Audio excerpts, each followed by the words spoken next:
ತುಂಬಾ ಇಂಪಾರ್ಟೆಂಟ್ ನಮ್ಗೆ ಗೊತ್ತಿಲ್ಲ ಅಂದ್ರೆ ನಾವು ನಮ್ಮನ್ನ ನೋಡ್ಕೊಳ್ಳೋದಿಲ್ಲ, ಇನ್ನೊಬ್ರು ತಪ್ಪುಗಳನ್ನ ಹುಡ್ಕೊಂಡು ಹೋಗ್ತಾ ಇದ್ವಿ. ಅವ್ರನ್ನ ಸರಿ ಮಾಡಿದ್ರೆ ನಾನು ಸರಿ ಹೋಗ್ತೀನಿ ಅಂತ ಅನ್ಕೊಂತೀವಿ. ಈ ಒಂದು ರೀಜನ್ ಅಲ್ಲಿ ಅಂದ್ರೆ ಈ ಏನ್ ಹೇಳಿದ್ನಲ್ಲ, ವೀನಸ್, ಶುಕ್ರ ಮತ್ತೆ ಮರ್ಕ್ಯೂರಿ, ಬುಧ. ಯಾರಿಗೆ ಅಂಗೈ ನೋಡಿದ್ರೆ ನೀವು ಈ ಅಂಗೈಯಲ್ಲಿ centre of the finger Shani ಏನಿದೆಯಲ್ಲ, ಶನಿ ಕೆಳಗೆ ಒಂದು ಡೆಪ್ತ್ ಇರುತ್ತೆ. ಮತ್ತೆ ಯಾವ ನೀವು ಯಾರಿಗೆ ಹ್ಯಾಂಡ್ ಶೇಕ್ ಮಾಡ್ಬೇಕಾದ್ರೆ ಈ ಬೆರಳಿದೆಯಲ್ವಾ, ಸೊ ನಿಮ್ಮ ಲೈಫ್ ಪಾತು ಫಿಸಿಕಲ್ ರಿಲೇಶನ್ಶಿಪ್ ಇಂದ ಸ್ಟಾರ್ಟ್ ಆಗಿ ಬಯಾಲಜಿಕಲ್ ರಿಲೇಶನ್ಶಿಪ್ ಗೆ ಚೇಂಜ್ ಆಗಿ ನೆಕ್ಸ್ಟ್ ಸೋಲ್ಫುಲ್ ರಿಲೇಶನ್ಶಿಪ್ ಆಗಿ ನಾವು ಒಬ್ಬರಿಗೆ ಹ್ಯಾಂಡ್ ಶೇಕ್ ಮಾಡಿದಾಗ ಅವರ ಆಲೋಚನೆಗಳು ನಮಗೆ ಇನ್ಫ್ಲುಯೆನ್ಸ್ ಮಾಡೋದು. ನಿಮ್ಮ ಇಮೇಜ್ ಬಿಲ್ಡಿಂಗ್ ಅಂತಾರೆ, ಇಮೇಜ್ ಕನ್ಸಲ್ಟೇಟಿಂಗ್ ಅಂತ ಹೇಳ್ತಾರೆ ಇವಾಗೆಲ್ಲ. ಆದ್ರೆ ಅದಕ್ಕೆ ಎಲ್ಲ ಬಣ್ಣಗಳು, ಬಟ್ಟೆಗೆ ತುಂಬಾನೇ ಟ್ರಾನ್ಸ್ಫರ್ ಎನರ್ಜಿ. ನೀವೇನಿಲ್ಲ ಒಂದ್ ದಿವಸ ನಿಮ್ ಮನೇಲಿ ಮೊಸರು ಎಪ್ಪಾಕೊಂಡ್ ಬಂದು ನನಗೆ ತಿನ್ಸಿದ್ರೆ ನಾನು ನಿಮ್ ಮನೇಲಿ ಏನ್ ಪಾಸಿಟಿವ್ ಏನ್ ನೆಗೆಟಿವ್ ಎನರ್ಜಿ ಅಂತ ಹೇಳ್ತೀನಿ. ಸೊ ಅದೇ ಒಂದು ಉದಾಹರಣೆ ಕೊಡ್ಬೇಕು ನಿಮಗೆ. 2012-13 ಹಿಂಗೆ ಒಬ್ರು ಲೇಡಿ ಬಂದ್ಬಿಟ್ಟು ನನಗೆ ನನ್ನ ಹಸ್ಬೆಂಡ್ ಜೊತೆ ನನಗೆ ಆಗ್ತಾ ಇಲ್ಲ ಅಂದರೆ we are not happy with each other, ನಾನು I want to get divorce ಅಂತ ಬಂದಿದ್ರು. ನಾನು ಅವ್ರಿಗೆ, ನೀವು ಮೊದಲು ನಿಮ್ಮ ಮನೆ ಬಗ್ಗೆ ಚಿಂತೆ ಮಾಡೋದು ಬಿಟ್ಟು ಜಗತ್ ಬಗ್ಗೆ ಚಿಂತೆ ಮಾಡಿ, ಅಥವಾ you think career wise more than family wise. Career ನೀವು ಡೆವಲಪ್ಮೆಂಟ್ ಮಾಡ್ಕೊಂಡು ಹೋಗ್ತಾ ಹೋದ್ರೆ ಫ್ಯಾಮಿಲಿ ನಿಮಗೆ ಅದಾಗದೇ ಸೆಟ್ ಆಗುತ್ತೆ. You don't think about divorce and all ಅಂತ. ಅವರು ಆ ಲೇಡಿ ಬಂದ್ಬಿಟ್ಟು ಆಮೇಲೆ ಅವರು South India's best entrepreneur award ಆಗಿ ಗೆದ್ದರು. ಸ್ವಲ್ಪ ದಿವಸ ಆಮೇಲೆ she developed herself. Almost 10 years ಅಲ್ಲಿ ಎಷ್ಟು ಗ್ರೋತ್ ಚೆನ್ನಾಗಿತ್ತು ಅಂತಂದ್ರೆ ಹಸ್ಬೆಂಡ್ ಅಂಡ್ ವೈಫ್ ಎಲ್ಲ ಚೆನ್ನಾಗಾದ್ರು. ಅವ್ರ ಪ್ರಾಬ್ಲಮ್ ಅದಲ್ಲ. ಆಕ್ಚುಲಿ ಏನ್ ಗೊತ್ತಾ, ತುಂಬಾ ಇಂಪಾರ್ಟೆಂಟ್ ನಮ್ಗೆ ಗೊತ್ತಿಲ್ಲ ಅಂದ್ರೆ ನಾವು ನಮ್ಮನ್ನ ನೋಡ್ಕೊಳ್ಳೋದಿಲ್ಲ, ಇನ್ನೊಬ್ರು ತಪ್ಪುಗಳನ್ನ ಹುಡ್ಕೊಂಡು ಹೋಗ್ತಾ ಇದ್ವಿ. ಅವ್ರನ್ನ ಸರಿ ಮಾಡಿದ್ರೆ ನಾನು ಸರಿ ಹೋಗ್ತೀನಿ ಅಂತ ಅನ್ಕೊಂತೀವಿ. ಅದಲ್ಲ, ನಿಜ ಹೇಳ್ಬೇಕಂದ್ರೆ ನಾವು ನಮ್ಮನ್ನ ಸರಿ ಮಾಡ್ಕೊಂಡ್ರೆ ನಮ್ಮ ಸುತ್ತಮುತ್ತ ಎಲ್ಲ ವಾತಾವರಣ ಸರಿ ಹೋಗ್ಬಿಡುತ್ತೆ. That's what. ಇವಾಗ ಆ ಲೇಡಿ ಹಸ್ಬೆಂಡ್ ಸರಿ ಮಾಡಕ್ ಹೋಗ್ತಾ ಇದ್ರಿ, ನೀವು ಅದನ್ನ ಮಾಡಬೇಡಿ, ಬರೀ ನಿನಗೇನು ನೀನ್ ಬಿಕಾಸ್ ಯುವರ್ ಕ್ರಿಯೇಟಿವ್ ಎನರ್ಜಿನ ತುಂಬಾ ಇರುತ್ತೆ. ಆ ಕ್ರಿಯೇಟಿವ್ ಎನರ್ಜಿನ ನೀವು ಆಚೆ ಹಾಕಕ್ಕೆ ಅವ್ರಿಗೆ ಏನಂತ ಹೇಳ್ತಾರೆ, ನಿಮ್ ಪ್ಲಾಟ್ಫಾರ್ಮ್ ಸಿಗ್ತಾ ಇಲ್ಲ. ಸೊ ಅದಕ್ಕೆ ಅವರು ಅದನ್ನ ಬ್ಲೇಮ್ ಮಾಡ್ತಾರೆ. ಕ್ರಿಯೇಟಿವಿಟಿನ ಗಂಡನ್ ಚೇಂಜ್ ಮಾಡಕ್ ಮಾಡ್ತಾ ಇದ್ದಾರೆ. ಅದ್ರ ಬದಲು ಅದನ್ನ ಅದರದೇ ಆದ ಒಂದು ಬಿಸ್ನೆಸ್ಗೆ ಅದನ್ನ ಹಾಕಿ ಆ ಬಿಸ್ನೆಸ್ ಡೆವಲಪ್ ಆಗಿ ಅವ್ರಿಗೆ 2-3 ಕಂಪ್ನಿ ಓಪನ್ ಮಾಡಿ ಬೋತ್ ಆರ್ ಹ್ಯಾಪಿಯಾ. ಯಾರು ಡೈವರ್ಸ್ ಬಗ್ಗೆ ಯೋಚನೆ ಮಾಡೋದು ಬಿಟ್ಬಿಟ್ರು ಅವರು. Everything is fine and she is doing really great. ಅಂದ್ರೆ ಈ ಒಂದು ಚೇಂಜ್ ಆಗಿದ್ದಂಗೆ ನಿಜವೂ ತುಂಬಾ ಐ ಫೀಲ್ ಸೋ ಹ್ಯಾಪಿ. ಅದಕ್ಕಿಂತ ಬೇರೆ ಏನಿದೆ ಹೇಳಿ. ನನ್ಗೆ ಇಂಥ ಒಂದು ಅವಕಾಶ ಸಿಕ್ಕಿರೋದು, ಅಥವಾ ಆ ವ್ಯಕ್ತಿ ಇವಾಗಲೂ ನನಗೆ ಪರಿಚಯಿತರಾಗಿದ್ದಾರೆ, ಈಗಿನ ಜೊತೆ ಇದ್ದಾರೆ, ಅದು that is very important. But ನೀವು ನನಗೆ ಮದುವೆ ಆಗ್ಬೇಡಿ ಅಂತ ಗೈಡ್ ಮಾಡಲಿಲ್ಲ. ಅಲ್ಲ, ನಿಮ್ಗೆ ಮದುವೆ ಆಗಿದ್ರೆ ತಾನೇ ಮ್ಯಾನೇಜ್ಮೆಂಟ್ ಸಿಗ್ತಾ ಇತ್ತು. ಅಲ್ಲ, ಕರೆಕ್ಟ್. ಮದುವೆ ಆಗಿರೋದ್ರಿಂದನೇ ಈ ಸಂಸ್ಥೆ ಕಟ್ಟಕ್ ಆಗಿರೋದು. ನನ್ನ ಕೈಲಿಂದ ಆಗಲ್ಲ. ನನಗೆ ಬೇಕಾದ್ರೆ ದಿನಕ್ಕೆ 100 ಜನಕ್ಕೆ ಪಾಠ ಮಾಡಿ 100 ಜನಕ್ಕೆ ಟ್ರೀಟ್ಮೆಂಟ್ ಕೊಡಿ, ಅವೆಲ್ಲ ಮಾಡ್ತೀನಿ. ಈ ಮ್ಯಾನೇಜ್ಮೆಂಟ್ ಈಸ್ ವೆರಿ ಟಫ್. ಹೌದು. ಸೊ ಇವಾಗ ಬೇಕಾದ್ರೆ ಒಂದಿಷ್ಟು ಟಿಪ್ಸ್ನ ಕೊಡ್ತಾ ಬರ್ತೀನಿ, ಸೊ ದಟ್ ಬೇಸಿಕ್ಸ್ ಆಗಿ ನೀವು ಹೆಂಗೆ ನಿಮ್ಮನ್ನ ಚೇಂಜ್ ಮಾಡ್ಕೊಳ್ಳೋ ಪ್ರಯತ್ನ ಮಾಡ್ಬೋದು ಅಂತ. ಒಂದು ಟಿಪ್ ಕೊಡ್ಬೋದಾ ಇವಾಗ? ನಿಮ್ಗಲ್ಲ, ಆಲ್ಮೋಸ್ಟ್ ಯಾರಿಗೆ ಆದ್ರೂ ನೋಡ್ತೀವಂತ ವೀಕ್ಷಕರಿಗೆ. ಸೊ ಏನಂತಂದ್ರೆ, ನೀವು ಫಸ್ಟ್ ನಿಮ್ಮ ಬಾಡಿ, ಮೈಂಡ್, ಸೋಲ್ ಇದು 3 ಸಹ ಒಂದು ಅಳತೆಲಿ ಇದೆಯಾ, ಅಥವಾ ನೀವು ಏನು ಹೇಳ್ತೀರಾ ಅದನ್ನ ಮಾಡ್ತೀರಾ, ಅಥವಾ ಏನು ಮಾಡ್ತೀರಾ ಅದನ್ನೇ ಹೇಳ್ತೀರಾ, ಅಥವಾ ನೀವೇನು ಮಾಡ್ತೀರಾ ಅದ್ರ ಬಗ್ಗೆ ನಿಮ್ಗೆ ಖುಷಿ ಇದೆಯಾ? ಇದೇ ಥರ ನಮಗೆ ಬ್ಯಾಲೆನ್ಸ್ ಬೇಕಾಗಿರೋದು. ಸೊ ಈ ರೀತಿ ಮಾಡ್ಬೇಕಾದ್ರೆ ನೀವೇನಾರ ಫಸ್ಟ್ ನಿಮ್ಮನ್ನ ಟೆಸ್ಟ್ ಮಾಡ್ಕೋಬೇಕಂತ ಅಂದ್ರೆ, ನೀವು ಈ 2 ಅಂಗೈಗಳನ್ನ ಈ ಅಂಗೈಗಳು 2 ನೋಡ್ತಾ ಮುಖಾಮುಖಿಯಾಗಿ ನೋಡ್ತಾ ಇರಬೇಕು. ಇಲ್ಲಿ ಈ ಒಂದು ರೀಜನ್ ಅಲ್ಲಿ ಅಂದ್ರೆ ಈ ಏನ್ ಹೇಳಿದ್ನಲ್ಲ, ವೀನಸ್, ಶುಕ್ರ ಮತ್ತೆ ಮರ್ಕ್ಯೂರಿ, ಬುಧ. ನಾನು ನಿಮ್ಗೆ ಹೇಳ್ತಾ ಇದ್ದೆ, ಯಾವಾಗಲೂ ನಾವೇನ್ ಮಾತಾಡ್ತೀವಿ, ಮತ್ತೆ ನಮ್ ಸುಖಾಧಿಪತಿ ಏನಂತಾರೆ, ಶುಕ್ರ ಸುಖಾಧಿಪತಿ ಅಲ್ವಾ. ಸೊ ಬಾಡಿ, ಮೈಂಡ್, ನಮ್ಗೆಲ್ಲದಕ್ಕೆ ಇವತ್ತೇನೇ ಇನ್ವೆನ್ಷನ್ಸ್ ಆಗಿದೆ ಎಲ್ಲದೂ ಕಂಫರ್ಟ್ಗೋಸ್ಕರ ಅಲ್ಲ. ಸೊ ಇವೆರಡು ನೀಟಾಗಿ ಟಚ್ ಆಗ್ಬೇಕಾರೆ ಈ 3 ಬೆರಳುಗಳು ಅಳ್ಳಾಡಬಾರದು. ಹಿಂಗಾದ್ರೆ ನಿಜವಾಗ್ಲೂ ನಿಮ್ಗೆ ಮಾಡ್ತಿರೋ ವಿಷಯದಲ್ಲಿ ಖುಷಿ ಇದೆ ಅಂದ್ರೆ ಇದು tip of the nails touch ಆಗ್ಬೇಕು, ನಾಟ್ ದ ಸ್ಕಿನ್. ಅದು ಈಸಿ ನಿಮ್ಗೆ. ಇದನ್ನ ಟಚ್ ಮಾಡ್ಬೇಕಾದ್ರೆ 3 ಬೆರಳು ಅಳ್ಳಾಡಬಾರ್ದು. ನೀವು ಅಳ್ಳಾಡ್ಲಿಲ್ಲ ಅಂದ್ರೆ you have a balanced body, mind, soul ಅಂತ. ಒಂದೇ ಟೈಮಲ್ಲಿ ಎಲ್ಲಾನು ತಿರ್ಗಾ ಫಸ್ಟ್ ಸ್ಟಾರ್ಟ್ ಮಾಡಿ. ಯಾಕೆಂದ್ರೆ ಅದು ತುಂಬಾ ಜನಕ್ಕೆ ಅದು ಟಚ್ ಟಚ್ ಮಾಡೋದು, ನೇಲ್ಸ್ ಟಚ್ ಮಾಡ್ಬೇಕು, ತುಂಬಾ ಕಷ್ಟ ಇದೆ. Almost 80% of people cannot do it. 80% ಜನ ಮಾಡಕ್ಕಾಗಲ್ಲ. ನಿಮಗೆ ಖುಷಿ ಇದೆನಾ, ನೀವು ಅಲೈನ್ ಆಗಿದ್ದೀರಾ ಚೆಕ್ ಮಾಡಿ ಒಂದ್ಸತಿ. 80% ಜನಕ್ಕೆ ಮಾಡಕ್ಕಾಗಲ್ಲ. ಚೇತನ್ ಟ್ರೈ. ಕಷ್ಟ ಆಗತ್ತೆ, ಯಾವ್ದಾರ ಒಂದ್ ಬೆರಳು ಆಗೋಗುತ್ತೆ. ಆ ಬೆರಳು ಯಾವ್ದು ಬರುತ್ತೆ ಅವ್ರು ಆಗ್ತಾ ಇಲ್ಲ, ಅದ್ ಯಾವ್ದು ಆಗಲ್ಲ. ಇಲ್ಲಿ ಬನ್ನಿ, ಇಲ್ಲಿ ಬನ್ನಿ ನೋಡೋಣ. ಯಾವ ಬೆರಳು ಆಗಲ್ಲ, ಆ ಬೆರಳಿಗೂ ತೊಂದರೆ ಇದೆ ಅಂತ. ಆ ಒಂದು ಪ್ಲಾನೆಟ್ ಈ ಕಡೆ ಬನ್ನಿ, ಇಲ್ಲಿ ಬನ್ನಿ, ಇಲ್ಲಿ ಆಲ್ಮೋಸ್ಟ್. ಸೊ ಚೇತನ್ ಅಂತೇಳಿ ನಮ್ಮ ಚೀಫ್ ಎಡಿಟರು. ಎಸ್, ಒಂದು ಪ್ರಯತ್ನ ಈ ಕಡೆ ಬನ್ನಿ. ಹಾ ಎಸ್, ಇಲ್ಲಿ ಬನ್ನಿ. ನೀವು ಸೆಂಟ್ರಲ್ ಎಕ್ಸ್ಪೆರಿಮೆಂಟ್ ಮಾಡ್ತಾ ಇದೀವಿ. ಎಕ್ಸ್ಪೆರಿಮೆಂಟ್ ಮಾಡೋಣ. ಓಕೆ, ಕೈ ಚಾಚಿ. ಓಕೆ, ನೀವು ಟಚ್ ಮಾಡಿ. ಅದು ಈ ನೇಲ್ ಟಚ್ ಮಾಡ್ಬೇಕು. ಇದು ಇದಕ್ಕೆ ನೋಡಿ, ಇವಾಗ ಇದು ಮೂವ್ ಆಗ್ತಿದೆ. ಇಟ್ಸ್ ಅ ಸನ್. ಅಂದ್ರೆ ಇವ್ರಿಗೆ ಏನಂದ್ರೆ ಬೇಕಾಗಿದ್ದ ಟೈಮಲ್ಲಿ ಕಾನ್ಫಿಡೆನ್ಸ್ ಇರಲ್ಲ ಇವ್ರಿಗೆ. ಎಲ್ಲಿ ಮಾತಾಡ್ಬೇಕು ಅಲ್ಲಿ ಮಾತಾಡಲ್ಲ. ನಿಮ್ಮ ಅಪ್ಪ ನಿಮ್ ಜೊತೆ ಹೆಂಗಿದಾರೆ ಅದ್ರ ಮೇಲೆ ಡಿಪೆಂಡ್ ಆಗುತ್ತೆ. ಬಿಕಾಸ್ ನಿಮ್ಮ ಅಪ್ಪ ನೀವು ಖುಷಿಯಾಗಿ ಇಟ್ಕೊಂಡ್ರೆ almost son is always the father. ತಂದೆ ಇಲ್ಲ ಇದು, ಬಿಕಾಸ್ ಅವರ ಒಂದು ಆಶ್ರಯ ಇರೋದಿಲ್ಲ. Because of the sun planet is already move ಆಗ್ಬಿಟ್ಟಿದೆ. ಅಂದ್ರೆ he might be self made man. ಅಂದ್ರೆ ಇವ್ರು ಕಷ್ಟಪಟ್ಟು ಇವರೇ ದುಡಿತಾ ಇರ್ಬೋದು.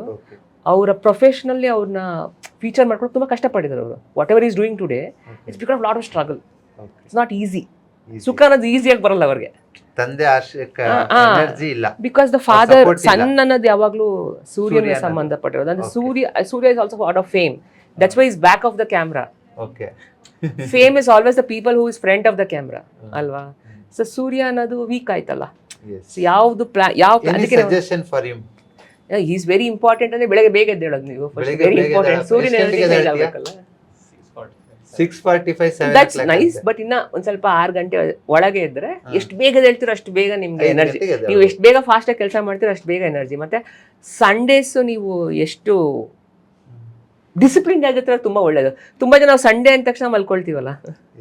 ಬಟ್ ಯಾರಿಗೆ ಸೂರ್ಯ ವೀಕ್ ಆಗಿರ್ತಾರೆ ಅವರು ಸಂಡೇಸ್ ಎಷ್ಟು ಕೆಲಸ ಮಾಡ್ತಾರೋ ಅಷ್ಟು ಫೇಮಸ್ ಆಗ್ತಾರೆ. ರವಿವಾರ. ಬನ್ನಿ ಸರ್, ನೋಡಿ ಎಷ್ಟು ಪ್ರಿಸೈಸ್ ಆಗಿ ಹೇಳ್ತಾರೆ ಸಂತೋಷ್ ಅವರು. ಸೊ ನಂದು ಚೆಕ್ ಮಾಡೋಣ. ನಿಮ್ ಬ್ಯಾಲೆನ್ಸ್ ಆಗ್ಬಿಡ್ಬೇಕು ಸರ್, ಎಲ್ಲರೂ ಬ್ಯಾಲೆನ್ಸ್ ಮಾಡ್ಬಿಟ್ಟು. ಗೊತ್ತಿಲ್ಲ. ಸೊ ಅದು ನೇಲ್ಸ್ ನ ಟಚ್ ಮಾಡ್ಬೇಕು. ಇದು ಇಟ್ಕೊಂಡು ಇದು ನೇಲ್ ನ ಟಚ್ ಮಾಡ್ಬೇಕು. You are happy with what you are doing ಅಂತ ಅನ್ಸುತ್ತೆ ಆಲ್ಮೋಸ್ಟ್. ಹೌದಾ? ಬಟ್ ನನ್ನ ಹೆಂಡತಿಗೆ ಹ್ಯಾಪಿ ಇಲ್ಲ. ಅವ್ರು ಮಾಡಿಸ್ಬೇಕು ಇವಾಗ. ಪ್ರಭಾ, ಈ ನೇಲ್ ನ ಟಚ್ ಮಾಡ್ಬೇಕು. ಯಾಕೆ ತುಂಬಾ ಜನ ಏನ್ ಮಾಡ್ತಾರೆ, ಈ ಸ್ಕಿನ್ ನ ಟಚ್ ಮಾಡೋ ಪ್ರಯತ್ನ ಮಾಡ್ತಾರೆ. ಟಚ್ ಮಾಡೋದಲ್ಲ, ಹಿಂಗ್ ಟಚ್ ಮಾಡಬೇಕು. Yes, come in this side. ಇಲ್ಲಿದೆಯಲ್ಲ, ಇಲ್ಲಿಯಲ್ಲ ಇದು. ಹಿಂಗ್ ಹಿಂಗ್ ಹಿಂಗ್ ಟಚ್ ಮಾಡಬೇಕು. ಎಸ್, ನೋಡಿ ಸಂತೋಷ್, ಇವರು ಕೂತ್ಕೊಳ್ಳಿ. ಹಾ, ಜಸ್ಟ್ ಟ್ರೈ. ಇವಾಗ ಏನಂದ್ರೆ you should not touch. First ಹಿಂಗ್ ಕೈ ಇಡು. ಈ ನೇಲ್ ಡೋಂಟ್. ಈ ಎರಡು ನೇಲ್ ಟಿಪ್ ಚೇಂಜ್ ಮಾಡಿ, ಚೆಕ್ ಮಾಡಿ. ಫಸ್ಟ್ ನೇರವಾಗಿ ಇಡು. ಮಾಡಿ ರೆಡಿ. ಇವಾಗಿಂದ ಮಾಡಿ ನೋಡಿ. ಇದು ಹಾಕ್ಬಾರ್ದು ಹಂಗೆ. ಅದ್ ಬ್ಯಾಲೆನ್ಸ್ ಮಾಡಬಾರ್ದು, ಮೊದ್ಲಿಂದ ಮಾಡ್ಬೇಕು. ಅದೆಲ್ಲೋ ಅಳ್ಳಾಡಬಾರ್ದು. ಕಾನ್ಶಿಯಸ್ ಆಗಿ ಮಾಡಕ್ ಹೋಗ್ತಾರೆ ಇವರು. ಓಕೆ, ಟ್ರೈ ಮಾಡಿ. Okay, not bad actually, not bad. But I always in the confusion. Am I doing right? ಇಲ್ಲ, you are all fine. Happy? You are all fine. ನನಗೊಂದು ದಿನದಲ್ಲಿ 10 ಸತಿ ಕ್ವೆಶ್ಚನ್ ಕೇಳ್ತಾರೆ. ಆಕ್ಚುಲಿ ಇವಳು ಯಾಕೆ ಮ್ಯಾಚ್ ಆಗಿದೆ ಗೊತ್ತಾ, ಕರೆಕ್ಟ್ ಆಗಿ ಮಾಡಿದಾಳೆ ಗೊತ್ತಾ. ಶೀಸ್ ಇವಾಗ ನೀವೇನ್ ಹೇಳಿದ್ರಿ, ಇದೆಲ್ಲ ಆದ್ರೆ ಏನಂತ ಹೇಳಿದ್ರೆ body mind soul in the line ಆಗಿದೆ. ಮತ್ತು ಅವ್ರು ಮಾಡೋದ್ರ ಖುಷಿ, happy with what you are doing. ಇವಳಿಗೆ ಅವಳು ಮಾಡೋದ್ ಖುಷಿ ಅಲ್ಲ, ನಾನು ನೀವು ಮಾಡಿದ್ರೆ ನನ್ ಕೂಡ ಚೆನ್ನಾಗಿ ಮಾಡಿಸ್ತಿದ್ದಾಳೆ. ಮಾಡ್ಸಿರೋ ಖುಷಿ, ಮಾಡಿಸ್ತಿರೋದ್ ಖುಷಿ ಅವಳಿಗೆ. So is one small tip ಅಷ್ಟೇ. ಮತ್ತೆ ಇನ್ನೊಂದು ವೆರಿ ಇಂಪಾರ್ಟೆಂಟ್ ಅಂದ್ರೆ, ನೀವು ಯಾರಿಗೆ ಅಂಗೈ ನೋಡಿದ್ರೆ, ನೀವು ಈ ಅಂಗೈಯಲ್ಲಿ centre of the finger Shani ಏನಿದೆಯಲ್ಲ, ಶನಿ ಕೆಳಗೆ ಒಂದು ಡೆಪ್ತ್ ಇರುತ್ತೆ. ಓಕೆ, ಡೆಪ್ತ್ ಇರಲೇಬೇಕು. ಇಲ್ಲ ಅಂದ್ರೆ ಅವ್ರಿಗೆ ಕ್ರಿಮಿನಲ್. ನೀವು ಯಾರನ್ನೇ ಫ್ರೆಂಡ್ ಮಾಡ್ಕೊಂಡ್ರು ಅಥವಾ ನಿಮ್ಗೆ ಯಾರ ಜೊತೆ ಸಂಬಂಧ ಬೆಳೀತಾ ಇದೆ ಅಂತ ಅನ್ಕೊಳ್ಳಿ. ಇವಾಗ ಒಂದು ಪಾರ್ಟ್ನರ್ಶಿಪ್ ಮಾಡ್ಕೊಳ್ತಿದ್ದೀರಾ, ಅಥವಾ getting A partner for your business, ಅಥವಾ ನೀವು ಮದುವೆ ಮಾಡ್ಕೊಳಕ್ ಯಾರೋ ಹುಡುಗಿ ನೋಡಕ್ ಹೋಗಿದ್ದೀರಾ. ವೆರಿ ಇಂಪಾರ್ಟೆಂಟ್ ಅಂದ್ರೆ ಇಲ್ಲಿ ಎರಡು ಗಮನಿಸ್ಬೇಕು ಯಾವಾಗ್ಲೂ. ಈ ಒಂದು ಶನಿ ಬೆರಳಿಂದ ಕೆಳಗೆ ಎಷ್ಟು ಹಳ್ಳ ಇದೆ ಅಂತ, ಎಷ್ಟು ಡೆಪ್ತ್ ಇರುತ್ತೋ ಅಷ್ಟು ಹಾನೆಸ್ಟ್ ಪರ್ಸನ್ಗಳು ಇರ್ತಾರೆ. ಅವರಿಂದ ನಿಮ್ಗೆ ಅಷ್ಟು ತೊಂದರೆ ಆಗಲ್ಲ. ಎಷ್ಟು ಜಾಸ್ತಿ ಉಬ್ಬಿರುತ್ತೆ ಅಲ್ಲಿ, ಅವ್ರು ಭಯಂಕರ ಕ್ರಿಮಿನಲಿಸ್ಟಿಕ್ ಆಗಿರ್ಬೋದು, ಅಥವಾ ಅವರು ಭಯಂಕರ ಎಷ್ಟು ಬೇಕೋ ಅಂದ್ರೆ ಅಂದ್ರೆ ಅವ್ರು ಆದಷ್ಟು try to overpower you rather than grab anything. ಕಿತ್ಕೊಂಡು ಹೋಗೋಣ ಅಂತ. Business should be in honest ಅಲ್ವಾ? Yes, ಹಾನೆಸ್ಟಿ ಇರ್ಬೇಕು ಅಂತ ಎಂತ ಪಾರ್ಟ್ನರ್ಶಿಪ್ ಹಾನೆಸ್ಟಿ ಬೇಕು ಅಂತ ಅನ್ಕೊಳ್ತೀವಿ. ಅದರ both of them should grow together. So ಹಂಗೆ ನೀವು ಈ ಡೆಪ್ತ್ ನ ನೋಡ್ಬಿಟ್ರೆ ನಿಮ್ಗೆ below the middle finger, just below the middle finger you can see the depth. ಇಲ್ಲಿ ಎಷ್ಟು ಆಲ್ಮೋಸ್ಟ್ ತುಂಬಾ ಕಮ್ಮಿ ಜನಕ್ಕೆ, ಆಲ್ಮೋಸ್ಟ್ 60% ಆಫ್ ಅವರ್ ಮನುಷ್ಯರೆಲ್ಲ ಚೆನ್ನಾಗಿರ್ತಾರೆ. ತುಂಬಾ ರೇರು ಇದು ಮತ್ತೆ ಈ ಉಬ್ಬದು ಎಂತ. ಈಗ ನೀವು ಕ್ರಿಮಿನಲ್ಸ್ಗೆ ಹೋಗಿ ನೋಡಿದ್ರೆ ನೀವು ಅಟ್ಲೀಸ್ಟ್ ಅದೆಲ್ಲ ಸ್ಟಡಿ ಮಾಡಿದ್ದಾರೆ. ಈ specially one who have A criminal record ಅಲ್ಲ, ಅವ್ರಿಗೆ ಆದಷ್ಟು ಉಬ್ಬಿರುತ್ತೆ ಅಲ್ಲಿ. ಕ್ರಿಮಿನಲ್ ಆಗಿರ್ಬೇಕಂತಿಲ್ಲ 420 ಅವರ್ಗಳು ಅವ್ರಿಗೆ ಏನಂದ್ರೆ ಆದಷ್ಟು ಟ್ರೈ ಟು ಶಾರ್ಟ್ ಕಟ್ಸ್ ಹುಡ್ಕಂತದ್ದು ಜೀವನದಲ್ಲಿ. ಇವೆರಡು ತುಂಬಾ ಇಂಪಾರ್ಟೆಂಟ್. ನೀವು ಯಾರನ್ನೇ ಇದ್ ಮಾಡಿ, ಬಿಕಾಸ್ ದಿಸ್ ಬೇಸಿಕ್ ಅಂದ್ರೆ ಬೇಸಿಕ್ ಯಾರು ಬೇಕಾದ್ರೂ ಮಾಡಂತದ್ದು. ಎಂತ ಅದ್ಭುತವಾದ ಟಿಪ್ ಕೊಟ್ರಿ. ಅಲ್ಲ, ದಿಸ್ ಇಸ್ ಮೋಸ್ಟ್ ಇಂಪಾರ್ಟೆಂಟ್ ನಮ್ಗೆ. ಯಾಕಂದ್ರೆ ನಾನು ನನ್ನ ಒಂದು 15 years ಆಫ್ ಕೆರಿಯರ್ ಅಲ್ಲಿ ಸುಮಾರು ಜನರ ಜೊತೆ ವ್ಯವಹಾರ ಮಾಡಿದ್ದೇನೆ. ಕೆಲವರು ಸೂಪರ್ ಆಗಿ ಮಾಡಿದ್ದಾರೆ, ಕೆಲವರು ನನ್ನ ಹತ್ರದಿಂದ ಎತ್ಕೊಂಡು ಹೋಗಿದ್ದಾರೆ, ಕೆಲವರು ಗ್ರಾಬ್ ಮಾಡಿದ್ದಾರೆ, ಎಲ್ಲಾ ತರದಾಗಿದೆ. ಬಟ್ ಪ್ರತಿ ಸತಿ ಪ್ರಭಾ ನನ್ಗೆ ಬೈತಾಳೆ, ಅವ್ರ ಹಂಗ್ ಮಾಡೋದಕ್ಕೆ ನೀನೇ ಕಾರಣ ಅಂತಾಳೆ. ನನ್ನಲ್ಲಿ ಏನಾರು ಆ ತರದ್ದಿದೆ, ನನ್ಗೆ ಹಳ್ಳ ಇದೆ ನೋಡು. ಮತ್ತೆ ಯಾವ ನೀವು ಯಾರಿಗೆ ಹ್ಯಾಂಡ್ ಶೇಕ್ ಮಾಡ್ಬೇಕಾದ್ರೆ ಈ ಬೆರಳಿದೆಯಲ್ವಾ, ಈಗ ರೈಟ್ ಹ್ಯಾಂಡ್ ಲೆಫ್ಟ್ ಹ್ಯಾಂಡ್ ಅಂತ ಹೇಳ್ತೀವಿ ನಾವು ಯಾವಾಗ್ಲೂ. ಈ ಬೆರಳು ನಾವು ಹ್ಯಾಂಡ್ ಶೇಕ್ ಮಾಡ್ಬೇಕಾದ್ರೆ ತುಂಬಾ ಇಂಪಾರ್ಟೆಂಟ್. ಅಂದ್ರೆ ತುಂಬಾ ಜನಕ್ಕೆ ಹೇಳ್ತೀವಿ ನಾವು ಕೈನ ಟಚ್ ಮಾಡೋದಿದೆಯಲ್ಲ, ಒಬ್ರು ಎಷ್ಟು ಅದು ಇವು ನಾವು ಅದಕ್ಕೆ ನಮಸ್ಕಾರ ಅನ್ನೋದಕ್ಕೂ ಒಂದು ಅವರ ಇದೆ, ಇವನ್ ಕಾಲ್ ನಮಸ್ಕಾರ ಅನ್ನೋದಕ್ಕೂ ಒಂದು ಅವರ ಇದೆ. ಅಂದ್ರೆ ನಾವು ಯಾವಾಗ್ಲೂ ಅವರ ಟ್ರಾನ್ಸ್ಫಾರ್ಮೇಶನ್ ಆಗ್ತಾ ಇರುತ್ತೆ. ಕೈ ಹ್ಯಾಂಡ್ ಶೇಕ್ ಮಾಡಬಾರ್ದು ಅಂತ ನಮ್ಮ ಇರೋದು ಆಕ್ಚುಲಿ ನಮ್ಮ ಸತ್ವದಲ್ಲಿ ಹಂಗೆ ಇರೋದು. ನಾವ್ ಎಲ್ಲೂ ಸಹ ಕೈ ಕೊಡೋದು ಅಂತೀವಿ ಯಾವಾಗ್ಲೂ. ಕೈ ಕೊಡೋದ್ರೆ ನೆಗೆಟಿವ್ ಅದು. ಅಂದ್ರೆ ಕೈ ಕೊಡೋದು ಅಂತ ಏನ್ ಹೇಳ್ತೀವಲ್ಲ, ಅಂದ್ರೆ ಕೈ ಕೊಟ್ಟು ಓಡೋಗ್ಬಿಟ್ರು ಅಂತಾನೆ ಹೇಳ್ತೀವಿ ಹೊರತು ಹ್ಯಾಂಡ್ ಶೇಕ್ ಅನ್ನೋದು ಇಟ್ಸ್ ನಮ್ಮ ಸಂಪ್ರದಾಯದಲ್ಲಿ ತುಂಬಾ ಕಮ್ಮಿ. ಅದು ಒಳ್ಳೇದು ಅಂತ ನಾವು ಪಾಸಿಟಿವ್ ಆಗಿ ಯೋಚನೆ ಮಾಡಿಲ್ಲ. ಬಟ್ ನಾವೇನ್ ಮಾಡ್ತೀವಿ, ಮದುವೆ ಕಂಗ್ರಾಚುಲೇಷನ್ಸ್ ಅಂತ ಹೇಳೋದು ಆ ಸಂಪ್ರದಾಯದಲ್ಲಿ ಬಂದ್ಬಿಟ್ಟಿದೆ. That's west. ಅದಕ್ಕೆ ಬ್ರಿಟಿಷ್ ಎಜುಕೇಶನ್ ಅಂತ ಅಕಾಡೆಮಿಕ್ ನಾಲೆಜ್ ಹಂಗೆ ಬಂದಿದೆ. ಯಾರೋ ಅವಾರ್ಡ್ ತಗೊಂಡ್ರೆ ಕಂಗ್ರಾಚುಲೇಷನ್ಸ್ ಇವಾಗ ನಮ್ಮ ಒಂದು ಹೀಲಿಂಗ್ ಸಿಸ್ಟಮ್ ಅಲ್ಲಿ so each finger represents different meridians. ಇದು ಲಾರ್ಜ್ ಇಂಟೆಸ್ಟೈನ್, ಇದು ಸ್ಟಮಕ್, ಇದು ಹಾರ್ಟ್, ಓಕೆ, ಇದು ಲಂಗ್ಸ್, ಓಕೆ, ಇದು ಪೆರಿಕಾರ್ಡಿಯಂ. ಅಂದ್ರೆ ನಾವು ಹ್ಯಾಂಡ್ ಶೇಕ್ ಕೊಟ್ಟಾಗ ಏನಾಗುತ್ತೆ ಅಂದ್ರೆ ನಿಮ್ಮ ಎನರ್ಜಿ ಎಕ್ಸ್ಚೇಂಜ್ ಆಗುತ್ತೆ. ಹೌದು, ನೀವು ಅವ್ರದ್ದು ಹೋಗುತ್ತೆ, ಅವ್ರು ನೀವು ಬರ್ತಾರೆ. ಹಾಗಾಗಿ ನಮ್ದು ಮೆರಿಡಿಯನ್ಸ್ ಅಂದ್ರೆ ಬಾಡಿ ಆರ್ಗನ್ಸ್ ಎನರ್ಜಿ ವ್ಯತ್ಯಾಸ ಆಗೋದು. ನಿಮ್ಮ ಭಾಷೆಯಲ್ಲಿ ಹ್ಯಾಂಡ್ ಶೇಕ್ ಮಾಡೋದ್ರಿಂದ ಏನ್ ವ್ಯತ್ಯಾಸ ಆಗುತ್ತೆ? ಸೊ ಹ್ಯಾಂಡ್ ಶೇಕ್, ಅದಕ್ಕೆ ನೀವು ಹೇಳ್ತೀವಲ್ಲ ಸಂಬಂಧಗಳು ಯಾವಾಗಲೂ ನಾವು ದಾರೆ ಹಿಡಿಯೋದು ಅಂತ ಹೇಳ್ತೀವಿ ಮದ್ವೆಲಿ, ಶಾಸ್ತ್ರ ಅಂತ ಹೇಳಿ. ಸೊ ನನ್ನ ಸ್ಟಡಿ ಪ್ರಕಾರ ಇದಂತೂ ಇದೆ, when you are physically or biologically connected to a person, then only they can change you or spoil you. ನಿಮ್ಗೆ ಒಳ್ಳೇದು ಮಾಡ್ಬೋದು, ಕೆಟ್ಟದ್ದು ಮಾಡ್ಬೋದು.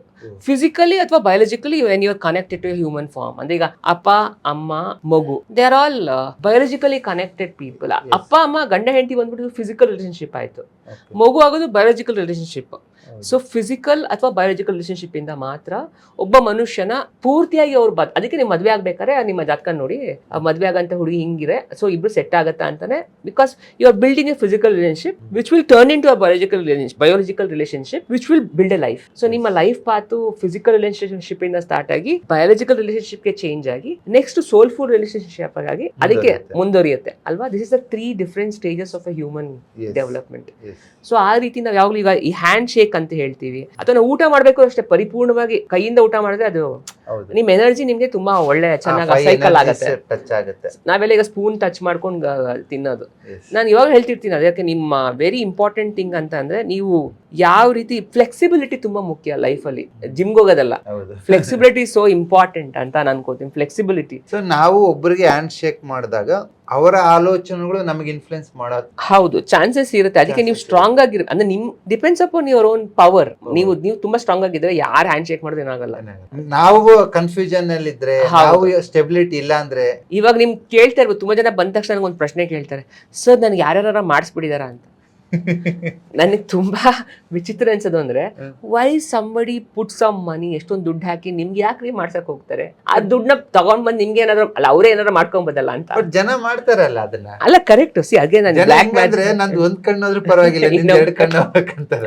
Again at the end of the day ಈ ಬ್ಲಾಕ್ ಮ್ಯಾಜಿಕ್ ಅಥವಾ ಏನೇ ಎನಿ ಕೈಂಡ್ ಆಫ್ ಇದೆಲ್ಲ ಏನಿದೆಯಲ್ಲ, ಅದೆಲ್ಲಕ್ಕಿಂತ ದೊಡ್ಡದು ದೃಷ್ಟಿ. ನಾವಾಗಲೇ ದೃಷ್ಟಿ is the most important negative energy. ಅದಕ್ಕೆ ನೀವು ಕಣ್ಣು ಬಿತ್ತು ಅಂತ ಹೇಳ್ತೀವಿ, ಅಥವಾ ಹಿಂಗ್ ಏನೋ ಆಯ್ತು ನಮ್ಗೆ ಯಾರ್ದೋ ಕಣ್ಣಿಂದ ಹಿಂಗೆಲ್ಲ ಆಗೋಗಿದೆ ಅಂತ ಅನ್ಕೊಳ್ತಾರೆ. ಹೌದು, ನೀವು ಒಂದು 3 years ಬ್ಯಾಕ್ ನಮ್ಮ ಫ್ಯಾಮಿಲಿನಲ್ಲೇ ಒಂದು ಇನ್ಸಿಡೆಂಟ್ ಶೇರ್ ಮಾಡಿದ್ವಿ. ನೀವು ಅವಾಗ ಇದೇ ಹೇಳಿದ್ರಿ, ಹೌದು, ಎಷ್ಟು ಶಕ್ತಿ ಇರುತ್ತೆ ದೃಷ್ಟಿಗೆ. ಅಫ್ಕೋರ್ಸ್ ದೃಷ್ಟಿ ಸೋ ಇಂಪಾರ್ಟೆಂಟ್ ಅಲ್ಲ. ನಾವು ಯಾವಾಗಲೂ ಅನ್ಕೊಳ್ತೀವಿ ನಾವು ರೋಡಲ್ಲಿ ನಾವು ಜಡ್ಜ್ ಮಾಡೋದು ಹೆಂಗಿದೆ ಜನಗಳನ್ನ ನಮ್ಮ ದೃಷ್ಟಿಯಿಂದ ಅಲ್ಲ. ನಾವು ಹೋಗ್ತಾ ಹೋಗ್ತಾ ಇವ್ನು ತುಂಬ ಸಣ್ಣ ಇದ್ದಾನೆ, ಇವ್ನು ತುಂಬ ದಪ್ಪ ಇದ್ದಾನೆ, ಇವ್ನು ಕಪ್ಪಗಿದ್ದಾನೆ, ಅವ್ನು ಬೆಳ್ಳಗಿದ್ದಾನೆ, ಅವ್ನು ಉದ್ದಕ್ಕಿದ್ದಾನೆ, ಅವ್ನು ಕುಳ್ಳಗಿದ್ದಾನೆ ಅನ್ಕೊಂಡು ಹೋಗ್ತಾ ಇರ್ತೀವಿ. ಯಾರು ತುಂಬ ಉದ್ದಕ್ಕಿರ್ತಾರೆ ಸ್ವಲ್ಪ ತಿರ್ಗಾಡ್ಸತಿ ನೋಡ್ತೀವಿ ತಿರುಗಿ, ಯಾರು ತುಂಬ ಫೇರ್ ಆಗಿರ್ತಾರೆ ಒಂದು 2 ಸತಿ ಜಾಸ್ತಿ ನೋಡ್ತೀವಿ. ಆಬ್ವಿಯಸ್ಲಿ ದೃಷ್ಟಿ ಆಯ್ತಲ್ವಾ ಅಲ್ಲಿ, because we are trying to tell that ನನ್ನ ಹತ್ರ ಏನಿಲ್ಲ ಅವ್ರ ಹತ್ರ ಇದೆ. ಅಥವಾ ನಾನು ತುಂಬಾ ವಿಚಿತ್ರ ದೃಷ್ಟಿ ಯಾವಾಗ ಆಗುತ್ತೆ ಗೊತ್ತಾ, ನಿಮ್ಮ ಸಂಬಂಧಿಕ ನೀವು ತುಂಬಾ ಚೆನ್ನಾಗಿ ನಿಮಗೆ we always tell you are happy until you don't peep your neighbour ಅಂತ ಒಂದು ಸೇಯಿಂಗ್ ಇದೆ ಇಂಗ್ಲಿಷ್ ನಲ್ಲಿ. ಇಂಗ್ಲಿಷ್ ಗೊತ್ತಾಗಲ್ಲ ನಮ್ಗೆ. ನೀವೇನಂತಂದ್ರೆ ನೀವು ನಿಮ್ಮ ಮನೇಲಿ ನೀವು ಎಷ್ಟು ನೋಡ್ಕೊತೀರಿ ನೀವು ಅಷ್ಟು ಖುಷಿಯಾಗಿರ್ತಾರೆ. ನೀವು ಎಲ್ಲಿ ಪಕ್ಕದ ಮನೆ ನೋಡಿ ನಿಮ್ಮ ಮನೆ ಬಗ್ಗೆ ಯೋಚನೆ ಮಾಡ್ತೀರಿ, ಅವಾಗ ನಿಮ್ಗೆ ತುಂಬಾ ದುಃಖ ಆಗುತ್ತೆ. ಜಲಸಿ ಅನ್ನೋದು ಅವಾಗ ಶುರುವಾಗೋದು, ಹೊಟ್ಟೆ ಕಿಚ್ಚ ಅಂತ ಹೇಳ್ತೀವಲ್ಲ. ಸೊ ನಮ್ಗೆ ಯಾವಾಗ ಈ ದೃಷ್ಟಿ ಅನ್ನೋದು ಹೆಂಗ್ ಶುರುವಾಗುತ್ತೆ ಅಂತಂದ್ರೆ ವಿ ಆಲ್ವೇಸ್ ಸಿ ದಟ್ ನಿಮ್ ಜೊತೆನೆ ಬೆಳೆದಿರ್ತಾರೆ, ನಿಮ್ಗಿಂತ ಒಂದು ಮಟ್ಟದಲ್ಲಿ ಬೆಳಿಬಹುದು, ಒಂದು ಫೈನಾನ್ಷಿಯಲಿ ಅಥವಾ ಒಂದು ಸಾಮಾಜಿಕವಾಗಿ ಅವ್ರ ಹೆಸರು ಚೇಂಜ್ ಆದ ತಕ್ಷಣ ನಮ್ಗನ್ಸುತ್ತೆ ಅಯ್ಯೋ ನನ್ನ ಜೊತೆ ಇದ್ನಲ್ಲ ಅದು ಯಾವಾಗ ಇಷ್ಟೊಂದು ಆಯ್ತು ಇವ್ನಿಗೆ ಅಂತ ಅನ್ಕೊಳ್ತೀವಿ. ಅನ್ಕೊಂಡ್ಬಿಟ್ರೆ ಆಯ್ತು, ಅದೇ ದೃಷ್ಟಿ. ಇಷ್ಟು ಸೋ ಮಚ್ ನೆಗೆಟಿವ್ ಅಂದ್ರೆ ಯಾಕೆ ಅಂತಂದ್ರೆ ಅದೇನು ನಿಮ್ಗೆ ಬ್ಲ್ಯಾಕ್ ಮ್ಯಾಜಿಕ್ ಮಾಡ್ಬೇಕು ಅಂತಲ್ಲ, ಒಂದ್ ಸ್ವಲ್ಪ ಥಾಟ್ ಅವ್ನಿಗೇನಂತದ್ದು ಇರಲ್ವಲ್ಲ ಅದು ಹೆಂಗಾಗೋಯ್ತು ಅಂತ ಕ್ವಶನ್ ಮಾಡಿದ್ರೆ ಆಯ್ತು. ಅವರ್ because human mind is so thinking. Veda ಸುಳ್ಳಾದ್ರೂ ಗಾದೆ ಸುಳ್ಳಾಗಲ್ಲ. ಹೌದು, ಅದೇನ ತಿರ್ಕಂಡ್ ತಿಂದ್ರೆ ನಾಯಿ ಕಾಟ, ಮಾಡ್ಕೊಂಡ್ ತಿಂದ್ರೆ ಮಂದಿ ಕಾಟ ಅಂತ ನಮ್ಮ ಉತ್ತರ ಕರ್ನಾಟಕ ಕಡೆ ಹೇಳ್ತಾರೆ. How can we protect? ಇದರಿಂದ ನಾವು ಹೇಗೆ ನಮ್ಮನ್ನ ನಾವು ಪ್ರೊಟೆಕ್ಟ್ ಮಾಡ್ಕೋಬಹುದು? ಸೊ ನಿಮ್ಗೆ ಯಾಕೆಂದ್ರೆ ನೀವಾಗ ಉಪ್ಪಿಗಿಂತ ರುಚಿ ಬೇರೆ ಏನು ಇಲ್ಲ ಅಂತ ಹೇಳ್ತಾ ಇವಿ. Because salt is a energy which actually creates a lot of vibration to clear all the negativity. ಎಲ್ಲದಕ್ಕೂ ಹೇಳಿ ನಿಮ್ಗೆ ತುಂಬಾ ಜನ ನಿಮ್ಗೆ ದೃಷ್ಟಿ ತೆಗಿಬೇಕಾದ್ರೆ ಅವರು ಉಪ್ಪು ಉಪಯೋಗಿಸೋದು ಅಥವಾ ಕಪ್ಪು ಒಂದು ಸುಡೋದು, ಈ ರೀತಿ they burn out your things, ಅಂದ್ರೆ ಬರ್ನ್ ಔಟ್ ಆಗ್ಬೇಕು ಅಂತ ದೃಷ್ಟಿ ತೆಗಿಬೇಕಂತೀರಾ ಅಂತ ಹೇಳ್ತಾರೆ. ಅದು ಕ್ವೈಟ್ ಸಾಂಪ್ರದಾಯಿಕವಾಗಿ ಮಾಡ್ಕೊಂಡ್ ಬಂದಿದ್ದು, ಟ್ರೆಡಿಷನ್ಸ್ ಅಲ್ಲಿ ಬಂದಿರೋದು. ಈಗ ನೀವೊಂದು ಇಂಪಾರ್ಟೆಂಟ್ ಆಗಿ ಏನ್ ಮಾಡ್ಬೇಕಂತ ನಾವೆಲ್ಲ ಹೇಳ್ತೀವಿ, ರೇಕಿ ಹೀಲಿಂಗ್ ಅಲ್ಲಿ ತುಂಬಾ ಎಷ್ಟೊಂದ್ ತರ ಥೆರಪಿ ಎಷ್ಟೊಂದಿದೆ. ಅದಕ್ಕೆ ಒಂದು ತರ ನೀವು ದೃಷ್ಟಿ ತೆಗಿಯಂತದಿಲ್ಲ. Every therapy has its own plus point. ಏನಂತ ನೀವು ಒಂದೇ ಮಾಡ್ಕೋಬೇಕಾಗಿರೋದು, whenever you go outside and come, ಆದಷ್ಟು ಸಾಲ್ಟ್ ಅಲ್ಲಿ ಕೈಕಾಲು ತೊಳ್ಕೊಳ್ಳೋದು. That's a very simple remedy for yourself to do. ಅಂದ್ರೆ ಈಗ ಈ ಅಂಚಿಕಡ್ಡೆ ಪರ್ಕೆಲಿ ನಿಮ್ಮಮ್ಮ ಮೊದಲು ಹಳೆ ಕಾಲದಲ್ಲಿ ಹಂಗೆ ಮಾಡ್ತಾರೆ, ಅಂಚಿಕಡ್ಡೆ ಪರ್ಕೆಲಿ ದೃಷ್ಟಿ ತೆಗೆಯುವಂಥದ್ದು ಇತ್ತು. ಇವಾಗ ಅದೆಲ್ಲ ತುಂಬಾ ಕಮ್ಮಿ ಆಗಿದೆ. ಉಪ್ಪಲ್ಲಿ ಹ್ಯಾಂಡ್ ವಾಶ್ ಮಾಡಿದ್ರೆ ಮೋಸ್ಟ್ ಈಸಿಯೆಸ್ಟ್ ವೇ ಮಾಡ್ಕೊಡೋದು. ಸ್ನಾನನೂ ಮಾಡ್ಕೊಬಹುದು. 4 ಚಮ್ ನೀರಿಗೆ ಸ್ವಲ್ಪ 1-2 ಇಡಿ ಉಪ್ಪು ಹಾಕ್ಬಿಟ್ಟು. ದಿಸ್ ಇಸ್ ಕ್ವೈಟ್ ಕಾಮನ್ ಈಗ. ಅಂದ್ರೆ ನಿಮ್ಗೆ ಯಾಕೆಂದ್ರೆ ಇನ್ಸ್ಟಾಗ್ರಾಮ್ ಎಲ್ಲ ತುಂಬಾ ಇದ್ ಮಾಡ್ಬಿಡ್ತಾರೆ. So best thing for you is that whatever you wear ಅಲ್ಲ, ನೀವು ಬಟ್ಟೆಗಳು ಏನ್ ಹಾಕೊಳ್ತೀರಾ ಅದರಲ್ಲಿ ನಿಮ್ಗೆ ತುಂಬಾ ಶಕ್ತಿ ಇರುತ್ತೆ. ವಾಟ್ ಎವರ್ ನೀವೇನ್ ಬಟ್ಟೆ ಹಾಕೋತೀರಾ, ಏನ್ ವಸ್ತು ನೀವು ಉಪಯೋಗಿಸ್ತೀರಾ, ಅದ್ರಲ್ಲಿ ನಿಮ್ ಶಕ್ತಿ ಎಲ್ಲ ಅಡಗಿರುತ್ತೆ. ಸೊ ಅದನ್ನ ನೀವು ಪ್ರೊಟೆಕ್ಟ್ ಆಗಿ ಇಟ್ಕೊಂಡ್ರೆ ದೃಷ್ಟಿ ಜಾಸ್ತಿ ಆಗೋದಿಲ್ಲ. ಅಂದ್ರೆ ನೀವು ಅದನ್ನ ಎಕ್ಸ್ಚೇಂಜ್ ಮಾಡೋದು ಅಥವಾ ಅದನ್ನ ಜಾಸ್ತಿ ಜನಗಳಿಗೆ ಕಾಣಿಸ್ತೀವಿ. ಅದಕ್ಕೆ ವಾರ್ಡ್ರೋಬಲ್ ಬಟ್ಟೆ ಮುಚ್ಚಿಡ್ತೀವಿ, ಮತ್ತೆ ನಾವು ಆಚೆ ಒಣಗಾಕಕ್ ಬಟ್ಟೆ ಹಾಕ್ತಿವಿ. ಸೊ ಬಟ್ಟೆ ಒಣಗಾಕಕ್ ಹಾಕಿದಾಗ ಅದು ಸೂರ್ಯ ಅಸ್ತ ಆಗಕ್ ಮುಂಚೆ ನೀವು ತೆಗ್ಬಿಡ್ಬೇಕು. ಆ ದೃಷ್ಟಿ ಜಾಸ್ತಿ ಆಗೋದು ಯಾವಾಗ ಅಂದ್ರೆ ತುಂಬಾ ಜನಕ್ಕೆ ಜಾಸ್ತಿ ರಾತ್ರಿ ಹೊತ್ತು ಬಟ್ಟೆನ ಆಚೆ ಹಂಗೆ ಬಿಟ್ಬಿಡ್ತಾರೆ. ಬಿಕಾಸ್ ದಟ್ಸ್ ವಾಟ್ ಯುವರ್ ಬಟ್ಟೆ ಅನ್ನೋದು ನಿಮ್ಮ ನೆಕ್ಸ್ಟ್ ನಿಮ್ಮ ಅವರನ್ನ ಕವರ್ ಮಾಡೋದು. So it's very important organ. Because as a designer ನಾವು ಈಗ, because I mean to design teaching, ಯಾವಾಗಲೂ ಹೇಳ್ತಾ ಇರ್ತೀವಿ what you wear reflects lot of things. ನಿಮ್ಮ ಇಮೇಜ್ ಬಿಲ್ಡಿಂಗ್ ಅಂತಾರೆ, ಇಮೇಜ್ ಕನ್ಸಲ್ಟೇಟಿಂಗ್ ಅಂತ ಹೇಳ್ತಾರೆ ಇವಾಗೆಲ್ಲ. ಆದ್ರೆ ಅದಕ್ಕೆ ಎಲ್ಲ ಬಣ್ಣಗಳು ಬಟ್ಟೆಗೆ ತುಂಬಾನೇ ಟ್ರಾನ್ಸ್ಫರ್ ಎನರ್ಜಿ. ಸನ್ಸೆಟ್ ಒಳಗೆ ತೆಗಿಬೇಕು. ಹೌದು, ಇಲ್ಲಾಂದ್ರೆ ಅದ್ರ ಮೇಲೆ ನಮ್ಗೆ energy negative, because energy weak ಆಗ್ತಾ ಹೋಗುತ್ತೆ ಬಟ್ಟೆ ಎನರ್ಜಿ ವೀಕ್ ಆಗುತ್ತೆ. ಹೌದು, ನಿಮ್ಗೆ ಸೂರ್ಯಾಸ್ತ ಅದಕ್ಕೆ ಆಗಿರೋದ್ರೆ. ಹೌದು, that is also very important. ತುಂಬಾ ಡಾರ್ಕ್ನೆಸ್ ಅಲ್ಲಿ ಬಟ್ಟೆನ ಬಿಡಬಾರ್ದು. ಪ್ರಭಾ 3 ದಿನ ಬಿಟ್ಟಿರ್ತೀಯಲ್ಲ, ದಟ್ಸ್ ಮೋಸ್ಟ್ ಇಂಪಾರ್ಟೆಂಟ್. ಯಾಕಂದ್ರೆ ನಿಮ್ಮ ನೆಗೆಟಿವಿಟಿ ಜಾಸ್ತಿ ಆಗುತ್ತೆ, ನಿಮ್ಗೆ ನೆಗೆಟಿವ್ ಥಿಂಕಿಂಗ್ ಜಾಸ್ತಿ ಆಗ್ಬೋದು. ನೀವು ನಿಮ್ ಬಗ್ಗೆ ಕಾನ್ಫಿಡೆನ್ಸ್ ಲೆವೆಲ್ ನ ಕಮ್ಮಿ ಮಾಡ್ಕೊಬಹುದು. ನಿಮ್ಗೆ ಆಗ್ಲೇ ಸೂರ್ಯ ಆತ್ಮಕಾರಕ. ಸೊ ಆತ್ಮಶಕ್ತಿ, ಎಲ್ಲಾನು ಆತ್ಮಶಕ್ತಿ ಅಂತಾನೆ ನಾವು ಪದಗಳನ್ನ ಉಪಯೋಗಿಸ್ತೀವಲ್ಲ, ಅದಲ್ಲೇ ಎಲ್ಲಾನು ಅರ್ಥಗರ್ಭಿತವಾಗಿ ನಾವು ಕನ್ನಡ ಪದಗಳಲ್ಲಿ ಇದೆ. ಅದನ್ನ ಪೂರ್ತಿಯಾಗಿ ಪರಿಪೂರ್ಣತೆಯಿಂದ ಅರ್ಥ ಮಾಡ್ಕೊತಿಲ್ಲ ಅಷ್ಟೇ. ಕಲರ್ ಥೆರಪಿನಲ್ಲೂ ಸೂರ್ಯನ ಆತ್ಮ ಅಂತ ನಾವು ಕೊರಿಲೇಟ್ ಮಾಡ್ಬಿಟ್ಟು ವೈಟ್ ಕಲರ್ ಯೂಸ್ ಮಾಡ್ತೀವಿ. ಒಂದಕ್ಕೊಂದು ಕನೆಕ್ಷನ್. ಹೌದು. So we are not alone in the earth. ನಮ್ಮನ್ನ ತುಂಬಾ ಜನ ಇನ್ಫ್ಲುಯೆನ್ಸ್ ಮಾಡ್ತಾರೆ, ತುಂಬಾ ಸಿಚುಯೇಷನ್ಸ್ ಇನ್ಫ್ಲುಯೆನ್ಸ್ ಮಾಡುತ್ತೆ. ಹಾಗಾಗಿ ನಮ್ಗೆ ಈ ತರದ್ದು ಸ್ವಲ್ಪ ಗೊತ್ತಿದ್ರೆ ಒಳ್ಳೇದು. ಇಲ್ಲ ಅಂತಂದ್ರೆ ನಿಮ್ಮಂತವ್ರ ಸ್ವಲ್ಪ ಸಜೆಷನ್ ತಗೊಳೋದ್ರಿಂದ ಎಕ್ಸ್ಚೇಂಜ್ ಆಫ್ ಏನಂತಾರೆ, ನಿಮಗ್ ಗೊತ್ತಿರೋಂತ ಜ್ಞಾನ ನಾನ್ ತಿಳ್ಕೊಳ್ತೀನಿ, ನಮ್ಗೆ ಗೊತ್ತಿರೋಂತ ಜ್ಞಾನ ನೀವು ತಿಳ್ಕೊಬೇಕು. ಇಟ್ಸ್ ಎಕ್ಸ್ಚೇಂಜ್ ಆಫ್ ಎನರ್ಜಿ ಅಂತ ಹೇಳ್ತೀವಿ. ಇದೇ exchange of energy. Positive energy exchange ಆದ್ರೆ ತುಂಬಾ ಒಳ್ಳೇದು, ನೆಗೆಟಿವ್ ಎನರ್ಜಿ ಎಕ್ಸ್ಚೇಂಜ್ ಆಗಬಾರ್ದು ಅಷ್ಟೇ. ದಟ್ ಇಸ್ ವಾಟ್ ಅದಕ್ಕೆ ಹೇಳ್ತೀವಿ, say your friends who they are, I will tell you who you are ಅಂತ. ನೀವು 5 ಜನ ಯಾರ ಜೊತೆ ನಿಮ್ ದಿನನಿತ್ಯನ ಕಲಿತೀರಾ, ನೀವು ಅವ್ರ ತರ ಆಗ್ಬಿಡ್ತೀರಾ ಅಂತ. ಆಬ್ವಿಯಸ್ಲಿ ಒಬ್ಬರ ಜೊತೆನೆ ದಿನ ಕಳೆಯೋದು old day. So that actually ಅವರ ಆಲ್ವೇಸ್ ಬಿಲ್, ಅದಕ್ಕೆ ಸ್ಟ್ರೇಂಜರ್ ಥೆರಪಿ ಅಂತ ಅವಾಗಿಂದ ಅದೇ ಹೇಳ್ತಾ ಇರೋದು. ಇಟ್ಸ್ ಎ ಸ್ಟ್ರೇಂಜರ್ ತರ. It's all about change your strangers, change your life in a better way or in a better way.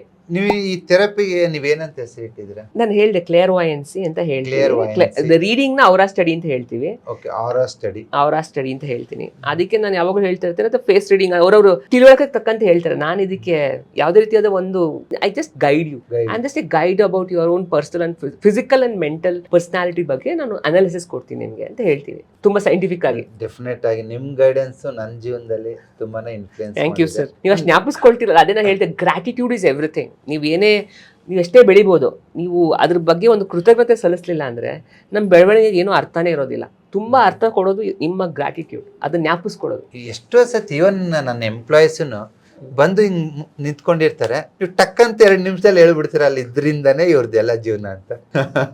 ನಾನು ಈಗಲೂ ಅದೇ ಹೇಳಿದ್ನಲ್ಲ, ಇಟ್ಸ್ ಆಲ್ ಅಬೌಟ್ ಪ್ರಾಕ್ಟೀಸ್. ನೀವು ಎಷ್ಟು ಅಭ್ಯಾಸ ನೀವು ನಿಮ್ಮ ಎಕ್ಸ್ಪರ್ಟೀಸ್ನ ನಾನು ತಗೊಳಕ್ಕಾಗಲ್ಲ, ನನ್ನ ಎಕ್ಸ್ಪರ್ಟೀಸ್ನ ನೀವು ತಿಳ್ಕೊತಾ ಇರ್ಬೋದು. ಹಾಗೆ ನಾನು ನಿಮ್ಮ ಜೊತೆ ಕೂತ್ಕೊಂಡು ತಿಳ್ಕೊಂಡ್ರೆ ನಾನು ಸಹ ಸ್ವಲ್ಪ ಎನರ್ಜಿ ಬಗ್ಗೆ how to heal myself ಅಂತ ತಿಳ್ಕೊಬೋದು. ಸೊ ಅನ್ಸುತ್ತೆ ನಿಮ್ ಕೆಲಸ ನಾವ್ ಮಾಡಕ್ಕಾಗಲ್ಲ. ಹೌದು. ಇವಾಗ ನೀವು ಈ ಎಕ್ಸ್ಪರ್ಟ್ ಬರೋದಕ್ಕೆ ಏನಿಲ್ಲ ಅಂದ್ರೆ ಒಂದು 15 years ನಾನು ಈ ಫೀಲ್ಡ್ ಅಲ್ಲಿ 15 ವರ್ಷದಿಂದ ಇದ್ದೇನೆ. ನಿಮ್ ನೋಡತ್ತ ಒಂದು ಪಾಯಿಂಟ್ ನಮ್ ತಲೆಗೆ ಬರುತ್ತೆ, ಒಂದು ಕಲರ್ ಬರುತ್ತೆ. ಸೊ ಯಾವ ಮೆರಿಡಿಯನ್ಸ್, ಚಕ್ರಗಳು, ಆರ್ಗನ್ಸ್ ಹೇಗಿದೆ, ನಾನೇನ್ ನಿಮ್ಗೆ ಸಜೆಷನ್ ಮಾಡ್ಬೋದು, ಫುಡ್ ಅಲ್ಲಿ ಏನ್ ಚೇಂಜ್ ಹೇಳ್ಬೋದು, ಅದು ನನ್ನ ತಲೆಯಲ್ಲಿ ಓಡ್ತಾ ಇರುತ್ತೆ. ಬಟ್ ನಿಮ್ ತಲೆಯಲ್ಲಿ ಬೇರೆದೇ ಇರುತ್ತೆ, ಬಸವರಾಜಿಗೆ ಏನ್ ಹೇಳ್ಬೋದು. ಸೊ ಇನ್ನೊಂದು ವೆರಿ ಇಂಪಾರ್ಟೆಂಟ್, ನಾನು ಒಂದು ನಿಮ್ಮ ವಾಸ್ತು, ಅಥವಾ ನೀವು ಯಾವಾಗಲೂ ಹೇಳ್ತಿದ್ದವ್ರು ಮನೆ ವಾಸ್ತು ಅಂತ ಹೇಳ್ತೀವಿ, ಅಥವಾ ಮನೆ ಇವಾಗ ಒಂದು ಹೌಸ್ ಬಿಕಮ್ಸ್ ಎ ಹೋಮ್ ಅಂತ ಇಂಗ್ಲಿಷ್ ನಲ್ಲಿ ಯಾವಾಗಲೂ ಹೇಳ್ತೀವಿ. ಒಂದು ಮನೆ ಕಟ್ಟಿರ್ಬೋದು, ಅದು ನಮ್ಮ ಮನೆ ಆಗೋದು ಹೇಗೆ ಅಂತ, ಅಥವಾ ನಮ್ದು ಅನ್ನೋದು ಹೆಂಗಾಗತ್ತೆ. ಸೊ ಅದಕ್ಕೆ ನಾನು ಯಾವಾಗಲೂ ಹೇಳ್ತಾ ಇರ್ತೀವಿ, moon, mother, mind, milk, money, it's all connected to each other. Moon, mother, mind, money, milk, ಈ ಪಂಚ ತತ್ವ, moon, mother, mind, money, milk, it's all connected to each other. ಅದಕ್ಕೆ ನಾವು ಹೇಳ್ತೀವಿ, ಈಗ ಪಂಚಾಮೃತ ಅಂದಾಗ್ಲೂ ಹಾಲನ್ನ ಉಪಯೋಗಿಸ್ತೀವಿ. ಮಗು ಮತ್ತೆ ಅಮ್ಮನ್ಗೆ ಕನೆಕ್ಷನ್ ಹಾಲಿಂದನೇ ಶುರುವಾಗುತ್ತೆ ಅಲ್ವಾ? ಗಂಡ ಹೆಂಡತಿ ದಾರೆ ಇರೋದು ಹಾಲಿಂದ. ಆ ಹಾಲಿಗೆ ಎಷ್ಟು ಮಹತ್ವ ಇದೆಯಲ್ಲ. ನೀವು ಹೊಸ ಮನೆ ಹೋದ ತಕ್ಷಣ ಹಾಲು ಉಗ್ಸೋದು ಅಂದ್ರೆ ಇವೆಲ್ಲ ನೆಕ್ಸ್ಟ್ ಸ್ಟೇಜ್. ಅಂದ್ರೆ ನೆಕ್ಸ್ಟ್ ಹಾಲು ಯಾವಾಗ ಮೊಸರಾಗತ್ತೆ ಅದು ಮನೆ ಆಗತ್ತೆ. ಅದು ನಿಜ ಆಕ್ಚುಲಿ ಹೇಳ್ಬೇಕಂದ್ರೆ, ಈಗ ಒಂದು ಮನೆಯಲ್ಲಿರುವಂತಹ ವೈಬ್ಸು ನಿಮ್ಗೆ ಚೆನ್ನಾಗಿದೆಯಾ ಇಲ್ವಾ ಅಂತ ತಿಳ್ಕೊಳಕ್ಕೆ ಒಂದು ಸಣ್ಣ ಎಕ್ಸ್ಪೆರಿಮೆಂಟ್ ಮಾಡ್ಬೋದು. ನೀವು ಏನ್ ಮಾಡೋದು, ನಾವಿರೋ ಮನೆ ಚೆನ್ನಾಗಿದೆ ಇಲ್ವಾ ಅಂತ. ನೀವೇನಿದ್ರೆ ಎಪ್ಪಾಕ್ತಿವಲ್ಲ, ಹಾಲು ಎಪ್ಪಾಕೋದಿದೆಯಲ್ಲ, ಹಳೆ ಕಾಲದಲ್ಲಿ ಮೊಸರನ್ನ ನಾವು ಭೂಮಿ ಮುಟ್ಸ್ದೆ ಅದನ್ನ ನೇತಾಕುವಂತಹ ಒಂದು ಸಂಪ್ರದಾಯ ಇತ್ತು. ನೆಲುವು ಅಂತ ಅದನ್ನ ನಿಲ್ಸ್ತಾ ಇತ್ತು. ಯಾಕೆಂತಂದ್ರೆ ಉಳಿಗ್ ಬರಬಾರ್ದು ಜಾಸ್ತಿ ಮೊಸರು ಅಂತ. ಇವಾಗೆಲ್ಲ ತುಂಬಾ ನಮ್ದೆಲ್ಲ ಫ್ರಿಜ್ ಬಂದ್ಬಿಡ್ತಲ್ಲ, we don't have that concept. Only ಆ ಕಾನ್ಸೆಪ್ಟ್ ಇಲ್ಲ ಅಲ್ವಾ? ಕಟ್ಟದೆ ನೀವು ಎಲ್ಲಾ ಕೃಷ್ಣನ ಒಂದು ಇದ್ರಲ್ಲೂ ಹೇಳ್ಬೇಕಾದ್ರೆ ನೀವು ಅದು ಆ ಒಂದು ಮೇಲಿರೋದು ಬೆಣ್ಣೆ ಅನ್ನೋದು ಮೇಲಿರುತ್ತೆ. ಈ ಹೇಳಿದಲ್ಲ, ಆಕಾಶ ಮತ್ತು ಭೂಮಿಗೆ ಮಧ್ಯದಲ್ಲಿ ಗಾಳಿ ಇರುತ್ತಲ್ಲ, ವಾಯು, ಇದು ಅಷ್ಟೇ ಪಂಚಭೂತಗಳಲ್ಲೇ ಸೀಮಿತವಾಗಿರೋದು. ಭೂಮಿಗೆ ಇಟ್ಟಷ್ಟು ಅದು ಗ್ರಾವಿಟೇಷನಲ್ ಪುಲ್ ಅದನ್ನ ಆ ಎನರ್ಜಿ ಕಳ್ಕೊಂಡ್ಬಿಡುತ್ತಲ್ಲ, ಗ್ರೌಂಡಿಂಗ್ ಆಗುತ್ತೆ ಅಂತ. ಕಡಿಮೆ ಆಗುತ್ತೆ, ಗ್ರೌಂಡಿಂಗ್ ಆಗಿ ಹಾಳಾಗ್ಬಿಡ್ತಾರೆ, ಸ್ಪಾಯ್ಲ್ ಆಗುತ್ತೆ. ಅದಕ್ಕೆ ಸ್ಪಾಯ್ಲ್ ಆಗೋದು ಗ್ರೌಂಡಿಂಗ್ ಆಗ್ಲದೆ ಇದಕ್ಕಂಗೆ ಇಟ್ಟಿರ್ತಾರೆ. ಸೊ ಹಾಲು ಮೊಸರು ಹೆಂಗೆ ಆಗತ್ತಲ್ಲ, ಎಷ್ಟು ಟೈಮಲ್ಲಿ ಹಾಲು ಮೊಸರಾಗತ್ತೆ ಅದ್ರ ಮೇಲೆ ನಿಮ್ಮ ಮನೆಯ ಒಂದು ವಾಸ್ತು ಚೆನ್ನಾಗಿದೆ, ಅಥವಾ ನಿಮ್ಮನೆ ವಾತಾವರಣ ಚೆನ್ನಾಗಿದೆ, ಸಮೃದ್ಧಿ ಆಗತ್ತೆ. ನೀವು ಭಾಗ್ಯದ ಲಕ್ಷ್ಮೀ ಬಾರಮ್ಮ ಹಾಡಲ್ಲಿ ನೀವು ಕೇಳ್ಬೋದು. ಅದ್ರಲ್ಲಿ ಹೇಳ್ಬೇಕಾದ್ರೆ ಲಕ್ಷ್ಮಿ ಹೆಂಗ್ ಬರ್ತಾಳೆ ಅಂತ ಹೇಳ್ತಾರೆ. ಅದು ಮಜ್ಜಿಗೆ, ಅದೇ ಹಾಲಿನಿಂದ ಮೊಸರು ಅಥವಾ ಬೆಣ್ಣೆಯಾಗಿ ಬರ್ತಾಳೆ ಅಂತ ಹೇಳ್ತಾರೆ. ಅಂದ್ರೆ ನಿಮ್ಮಲ್ಲಿ ಸಮೃದ್ಧಿ ಅಂತ ಹೇಳ್ತಾರೆ. Prosperity is different and money is different. ನೀವ್ ಎಷ್ಟೇ ದುಡಿಬಹುದು, ಅದು ಪ್ರಾಸ್ಪೆರಿಟಿ ತರುತ್ತೆ ಅಂತ ಏನು ಗ್ಯಾರಂಟಿ ಇಲ್ಲ. Prosperity is something very different. So ನಾವು ಪ್ರಾಸ್ಪರಸ್, ನಿಮ್ಮ ಮನೆ ಪ್ರಾಸ್ಪರಸ್ ಅಲ್ವಾ, ಸಮೃದ್ಧಿಯಿಂದ ಕೂಡಿದ್ಯಾ ಅಂತ ತಿಳ್ಕೊಳಕ್ಕೆ ಹಾಲ್ನ ಅಂದ್ರೆ ಎಪ್ಪಾಕ್ತಿವಲ್ಲ, ಎಪ್ಪಾಗಿ 3 ರಿಂದ 6 ಗಂಟೆ ಒಳಗೆ, 3 ರಿಂದ 5 ಗಂಟೆ ಒಳಗೆ ಎಷ್ಟು ಬೇಗ ಮೊಸರು ಎಪ್ಪಾಗತ್ತೆ ಅಷ್ಟು ನಿಮ್ಮ ಮನೆಗೆ ಒಳ್ಳೇದು, ಸಮೃದ್ಧಿಯಾಗಿದೆ ಅಂತ. ಮತ್ತೆ ಹೌ ದ ಕರ್ಡ್ ಟೇಸ್ಟ್, ಇದಕ್ಕೆ ನಂದು ಕರ್ಡ್ ಥೆರಪಿ ಅಂತಾನೆ ಒಂದು ಸಪರೇಟ್ ಇದೆ. ನೀವೇನಿಲ್ಲ, ಒಂದ್ ದಿವಸ ನಿಮ್ಮ ಮನೇಲಿ ಮೊಸರು ಎಪ್ಪಾಕೊಂಡ್ ಬಂದು ನನಗೆ ತಿನ್ಸಿದ್ರೆ, ನಾನು ನಿಮ್ಮ ಮನೇಲಿ ಏನ್ ಪಾಸಿಟಿವ್ ಏನ್ ನೆಗೆಟಿವ್ ಎನರ್ಜಿ ಅಂತ ಹೇಳ್ತೀನಿ. This is something very unique which I have made a research on. ಯಾಕೆಂದ್ರೆ the bacteria which converts milk into curd is called prosperity bacteria. So that ನೀವು ಪ್ರಾಸ್ಪರಿಟಿ ಬ್ಯಾಕ್ಟೀರಿಯಾನ ಪ್ರಾಸ್ಪೆಕ್ಟಿವ್ನಲ್ಲಿ ಅದು ಹೆಲ್ತಿ ಸಹ ಅಲ್ವಾ? Not only for health, I am a farmer. ರೈತನಾಗಿ bacteria is for fertility of the land. ಹೌದು, ಎಷ್ಟು ಫಲವತ್ತಾಗಿದೆ ಅಂತ ಹೇಳೋದು, ನಿಮ್ಮ ಬೆಳೆ ನಿಮ್ಮ ಆಹಾರ ಪ್ರತಿಯೊಂದು ಆ ಹೆಲ್ತಿ ಬ್ಯಾಕ್ಟೀರಿಯಾ ಕನೆಕ್ಟ್ ಆಗಿರುತ್ತೆ. ಆ healthy bacteria is so important for farming. ನಿಮಗೆ ಅದು ಪ್ರಾಸ್ಪೆಕ್ಟಿನಲ್ಲಿ ಇಂಪಾರ್ಟೆಂಟ್. ಅದಕ್ಕೆ ಎಲ್ಲ ಇಂಟರ್ ಕನೆಕ್ಟೆಡ್ ಸರ್. ಯಾಕೆಂದ್ರೆ ಇವೆಲ್ಲ ತುಂಬಾನೇ ನಾವು ಫಿಸಿಕಲ್ ಆಗಿ ಚೆನ್ನಾಗಿದ್ರೆ ಮೆಂಟಲಿ ಚೆನ್ನಾಗಿರ್ತೀವಿ ಅಲ್ಲ, ಮೆಂಟಲಿ ಚೆನ್ನಾಗಿದ್ರೆ ನಮ್ಗೆ ಒಳ್ಳೆ ಜ್ಞಾನ ವೃದ್ಧಿಯಾಗಿ ಅದು ಮುಂದೆ ಏನೇನು ಕೆಲಸ ಮಾಡ್ಬೋದು ಅಂತ ನಮಗೆ ಅದಕ್ಕೆ ವಿ ಚೂಸ್. ಅದಕ್ಕೆ ಚಾಯ್ಸಸ್ ಕ್ರಿಯೇಟ್ಸ್ ಯುವರ್ ಫ್ಯೂಚರ್. ನೀವೇನು ಚೂಸ್ ಮಾಡ್ತೀರಾ ಹಾಗೆ ನಿಮ್ಮ ಜೀವನ ಬದಲಾಗುತ್ತೆ. ಈ curd is a very important thing. ಯಾಕಂದ್ರೆ ಪಂಚಭೂತಗಳಲ್ಲಿ ಮತ್ತೆ ಈಗ ಪಂಚಾಮೃತದಲ್ಲಿ ಹಾಲು ಮತ್ತೆ ಮೊಸರುಗೆ ತುಂಬಾ ಮಹತ್ವ ಇದೆ. ಅದಕ್ಕೆ ಅಮೃತ ಅಂತ ಹೇಳೋದು. That is A life development. ಎಷ್ಟೊತ್ತು ತಗೊಳುತ್ತೆ ಮೊಸರಾಗಕ್ಕೆ ಅಂತ. ಸೀಸನ್ ಅಲ್ಲ, ಈಗ ಸೀಸನ್ ಬೇರೆ ಇರುತ್ತೆ. Season all depends. ಈಗ ನೋಡಿ ಸಮ್ಮರ್ ಅಲ್ಲಿ ನಿಮ್ಗೆ ಬೇಗ ಆಗತ್ತೆ, ಅದೇ ವಿಂಟರ್ ಅಲ್ಲಿ ಬೇಗ ಆಗತ್ತೆ. ಬಟ್ ಆದಷ್ಟು ನಿಮ್ ಮೊಸರು ಟೇಸ್ಟ್ ಅಲ್ಲಿ ಗೊತ್ತಾಗತ್ತೆ ಹೌ ಇಸ್ ದ ಪ್ರಾಸ್ಪೆರಿಟಿ. ಇವಾಗ ಬಾಡಿಗೆ ಮನೆಯಲ್ಲಿ ಇರೋದು, ಅಲ್ಲಿನೂ ಚೆಕ್ ಮಾಡ್ಕೋಬಹುದಲ್ವಾ? ನೀವು ಯಾವ್ದೇ ನೀವು ಬಾಡಿಗೆ ಮನೆಯಲ್ಲ ಇರಿ, ಸ್ವಂತ ಮನೆಯಲ್ಲ, ನೀವು ಇರೋ ತನಕ ನಿಮ್ಮ ಮನೆ ಅದು, ನಮ್ಮ ಮನೆ. ಸೊ ಅದು ಸರಿ ಇಲ್ಲ ಅಂದ್ರೆ ಚೇಂಜ್ ಮಾಡ್ಬೋದು. ಸ್ವಂತ ಮನೆಯವ್ರು ಚೇಂಜ್ ಮಾಡಕ್ ಆಗಲ್ಲ. ಯು ಕ್ಯಾನ್ ಎನ್ಹಾನ್ಸ್ ಮಾಡಕ್ಕೆ ವಿಲ್ ಗಿವ್ ಯು ಟಿಪ್ಸ್. ಅಂದ್ರೆ ಏನೇನ್ ಮಾಡೋದು ಅದನ್ನ ಏನೇ ಆಕ್ಚುಲಿ ಮನುಷ್ಯರಿಂದ ಆಗೋದು. ಈ ಗೋಡೆ ಮತ್ತೆ ಸಿಮೆಂಟ್ ಅದರಿಂದ ಆಗ್ತಿರ್ಲಿಲ್ಲ, ಅದು ಮೊಸರಾಗ್ತಿರೋದು ನಮ್ಮ ಬಾಡಿ ಶಾಖ ಏನಿದೆಯಲ್ಲ ಆ ಬ್ಯಾಕ್ಟೀರಿಯಾ ಬರ್ತಿದೆ. ಮನುಷ್ಯ ಇಲ್ಲ ಅಂದ್ರೆ ಬ್ಯಾಕ್ಟೀರಿಯಾನೇ ಇರ್ತಿರ್ಲಿಲ್ಲ, ಆ ಬ್ಯಾಕ್ಟೀರಿಯಾ ಅಂದ್ರೆ ಹಾಲು ಮೊಸರಾಗ್ತಾನೆ ಇರಲಿಲ್ಲ. ಮನುಷ್ಯರು ಸುತ್ತಾಡ್ತಾ ಇರೋದಕ್ಕೆ ಹಾಲಿಂದ ಮೊಸರು ಆಗ್ತಿರೋದು. ನಮ್ಮನ್ನ ಚೇಂಜ್ ಮಾಡಕ್ಕೆ ಹೇಳ್ತೀರಾ ನೀವು? ಅಷ್ಟೇ. Super, wonderful. Physicalities it's all about. ವಸ್ತುಗಳು ಬದಲಾಗಲ್ಲ. ಯಾವ ವಸ್ತುಗಳ ರೂಪಗಳು ಬದಲಾಗಬಹುದು. ಮನುಷ್ಯಂಗಂತೂ ಎರಡೇ ಕಾಲು ಎರಡೇ ಕೈ. ಅಲ್ಲ, ಕೆಲವರು ಗೋಡೆ ಹೊಡೆದ್ಬಿಡಿ, ಗೋಡೆ ಕಟ್ಬಿಡಿ ಅಂತಾರಲ್ಲ, ನೀವೇ ಹಂಗೆ ಹೇಳಲ್ವಾ? ಅಲ್ಲ, ಅದಕ್ಕೆ ಯು ಕ್ಯಾನ್ ಅದಕ್ಕೆ ನಾನು ಗೋಡೆ ನನಗೂ ಅದ್ರ ವಾಸ್ತು ಬಗ್ಗೆ ಅದೇ ಒಂದು ಡಿಫರೆಂಟ್ ಥಿಂಗ್. ನಮ್ಮ ವಾಸ್ತು ನಮ್ಮ ದೇಹ. ಸೊ ನೆಕ್ಸ್ಟ್ ದೇಹನ ಸರಿ ಮಾಡ್ಕೊಳ್ಳಿ ಅಂತ ನಾನು ಹೇಳ್ತೀನಿ ಆ ರೀತಿ. ಸೊ ಇವ್ರದ್ದು ಬ್ರಹ್ಮಾಂಡ ಜ್ಞಾನ ತುಂಬಾನೇ ಅಡಗಿದೆ. So definitely in coming episodes ಅಲ್ಲಿ ತುಂಬಾನೇ ತಿಳ್ಕೊಳ್ಳೋಣ. ಬಟ್ ಇಲ್ಲಿವರೆಗೂ ನೀವೇನು ಹೇಳಿದ್ರೆ ಅದ್ಭುತವಾದ ಟಿಪ್ಸ್. ಜನ ಇದನ್ನ ಟ್ರೈ ಮಾಡ್ಬೋದು. ಅಂಡ್ ಡೆಫಿನೆಟ್ ಆಗಿ ನಿಮ್ಮ ಗೈಡೆನ್ಸ್ ನಮಗೆ ಬೇಕು. ಯಾಕಂದ್ರೆ ಚಿಕ್ಕ ಪುಟ್ಟ ತೊಂದರೆಗಳು ಇರುತ್ತೆ, ಬಟ್ ಅದನ್ನ ಕರೆಕ್ಷನ್ ಮಾಡ್ಕೊಳೋದು ಗೊತ್ತಿಲ್ಲದೆ ಅದರಲ್ಲೇ ಉಲ್ಟಾ ಪಲ್ಟಾ ಹೊಡೆದು ಸಫರ್ ಆಗ್ತಾ ಇರ್ತೀವಿ. ಸೊ ನಿಮ್ಮ ಥರ ಜ್ಞಾನಿಗಳು ಅದನ್ನ ಗೈಡ್ ಮಾಡಿ, ರೀಡ್ ಮಾಡಿ ಒಂದು ಪ್ರಾಪರ್ ವೇನಲ್ಲಿ ನಿಮ್ಮ ಒಂದು ಆರಾ ಸ್ಟಡಿ ನಾನು ಯಾಕೆ ಇಷ್ಟಪಟ್ಟೆ ಅಂದರೆ, ಇಟ್ಸ್ ನಾಟ್ ಸಮಥಿಂಗ್ ಅದೇನೋ ಅತೀಂದ್ರಿಯ ಶಕ್ತಿ ಅಂತ ಅನಿಸಿಲ್ಲ ನನಗೆ. It's a scientific connected to 5 elements, connected to my energy and my aura.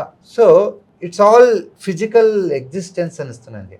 ಏನೋ ಟಕ್ ಅಂತೇಳಿ ಏನೋ ಮ್ಯಾಜಿಕ್ ತರ ನನಗೆ ಅನಿಸಿಲ್ಲ. It's not magic, it's a systematic study of human body and systematic study of the face and body structure and my thoughts ultimate. So thank you very much and guiding our students and thank you and see you. Thank you sir for inviting. ಅಂತೂ ನನಗೆ ಇವತ್ತು ತುಂಬಾ ಖುಷಿ ಆಯ್ತು. ಯಾಕಂದ್ರೆ ಬಸವರಾಜ್ ಅವ್ರನ್ನ ನಾನು 13 ವರ್ಷದಿಂದ ನೋಡ್ತಾ ಇದ್ದೀನಿ. ಅವ್ರ ಬೆಳವಣಿಗೆನೇ ಒಂದು ಒಳ್ಳೆ ಉದಾಹರಣೆ. ಯಾಕಂದ್ರೆ ಅವರು ಎಲ್ಲಾ ಸಹ ಅವರು ಮಾನವೀಯತೆ ಮೌಲ್ಯಗಳನ್ನ ಅವರು ಎತ್ತಿಡಿತಾರೆ. ಯಾವತ್ತೂ ಸಹ ಅವ್ರು ಮಾಡುವಂತ ಕಾರ್ಯಗಳನ್ನ ಅವ್ರು ಬಿಸ್ನೆಸ್ ಅಂತ ಯೋಚನೆ ಮಾಡಿಲ್ಲ. ಅವ್ರು ಬಿಸ್ನೆಸ್ ಅಂತ ಯೋಚನೆ ಮಾಡಿದ್ರೆ ಅವ್ರು ಇಷ್ಟು ಮಟ್ಟಿಗೆ ಬೆಳಿತಾನೂ ಇರಲಿಲ್ಲ.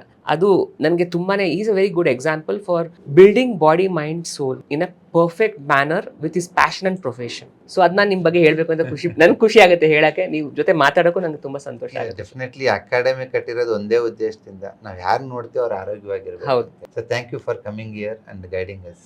Thank you sir. Thank you for inviting.